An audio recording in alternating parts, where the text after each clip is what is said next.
అందరికీ నమస్కారం. మొత్తం మీద జన సైనికుల నిరసన ఫలితాన్ని ఇచ్చింది. అమరావతి పునర్నిర్మాణ పనులకు సంబంధించిన సభా ఆహ్వాన పత్రికలో కేవలం నరేంద్ర మోదీ గారి పేరు, చంద్రబాబు గారి పేరు మాత్రమే ఉన్నది. దీని మీద జన సైనికులు ఆగ్రహంతో ఊగిపోయారు. ఊరు వాడ మొత్తం హోరెత్తింది అని చెప్పాలి.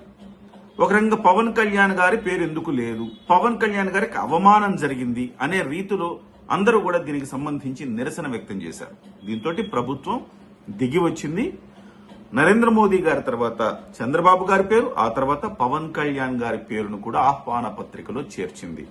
అఫ్ కోర్స్ ఇది కంటి తుడుపు చర్య అయి ఉండొచ్చు. ఎందుకంటే మొదటే ఈ అంశం ఉండాలి. చాలా మందికి ఆహ్వాన పత్రికలు వెళ్లిన తర్వాత ఈ మార్పు చేశారు. అయినప్పటికీ కూడాను ఒక రకంగా ఇది జన సైనికుల విజయంగా చెప్పాలి.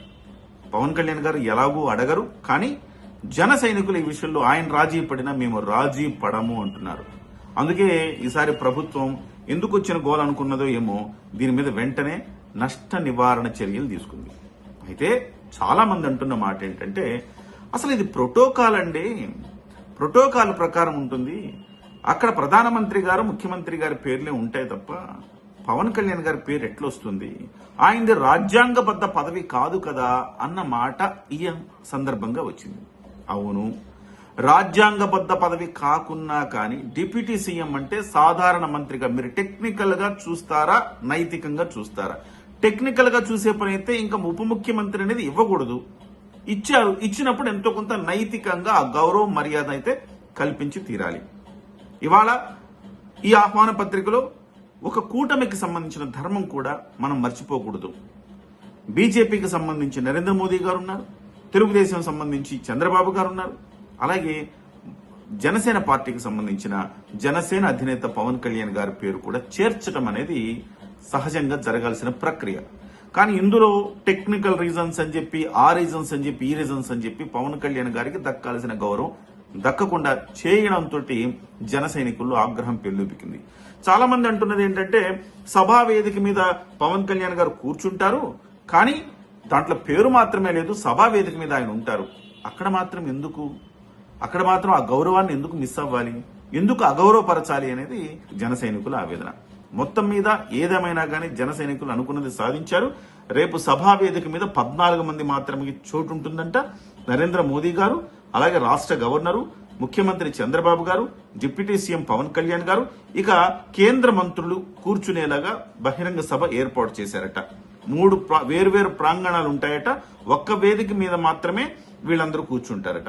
ప్రధాని భద్రతా దృష్ట్యా సభా ప్రాంగణాన్ని ఎస్పీజీ ఆధీనంలో తీసుకుంది. భద్రతా కారణాల రీత్యా ప్రధాని మోదీ హెలిప్యాడ్ నుంచి కారులో నుంచే అభివాదం చేస్తూ వేదికకు చేరుకుంటారు. వేదిక ఎదురుగా అమరావతి రైతులకు ప్రత్యేకమైన గ్యాలరీ. ప్రధాని వేదికపైకి వచ్చిన అనంతరం అమరావతి రీస్టార్ట్ పైలాన్ సహా వివిధ ప్రాజెక్టులను ప్రారంభిస్తారు. 58,000 కోట్ల రూపాయల మేర పనుల్ని ప్రధాని మోదీ ప్రారంభిస్తారట. వివిధ ప్రాంతాల నుంచి వచ్చే ప్రజలను ఉదయం 11 గంటల నుంచి సభా ప్రాంగణానికి అనుమతిస్తున్నారు.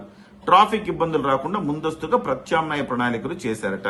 వర్షం పడినా ప్రజలకు ఇబ్బంది లేకుండా ఏర్పాట్లు చేశారు. వర్షం పడినా గానీ ఆ పైన వర్షపు నీరు కిందకి జారకుండా ఉండేలాంటి ఈ షామ్యానాలు వేసే ఏర్పాటు చేశారు. ఏదేమైనా కానీ మొత్తం కేంద్ర మంత్రులు వస్తున్నారు.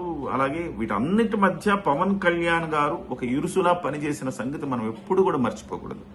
సో ఆ గౌరవ మర్యాద అంతకుమించి ఏం కోరుకుంటాడండి? 15 ఏళ్ల పాటు ముఖ్యమంత్రిగా చంద్రబాబు గారినే ఉండమని పవన్ కళ్యాణ్ గారు స్వయంగా 2-3 సందర్భాల్లో చెప్పారు.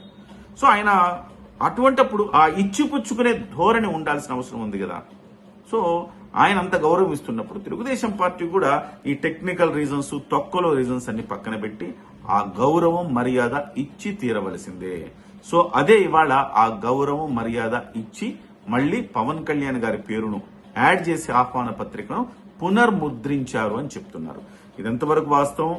సో ఇది నేను కనుక్కుంటే ఇది నిజమే అని చెప్పారు. బట్ మీరు కూడా చూస్తున్నారు ఆహ్వాన పత్రికని. మరి చూద్దాం, కనీసం కొంచెం లేటుగానైనా సరిదిద్దుకోవటం అనేది సముచితం అని చెప్పుకోవాలి.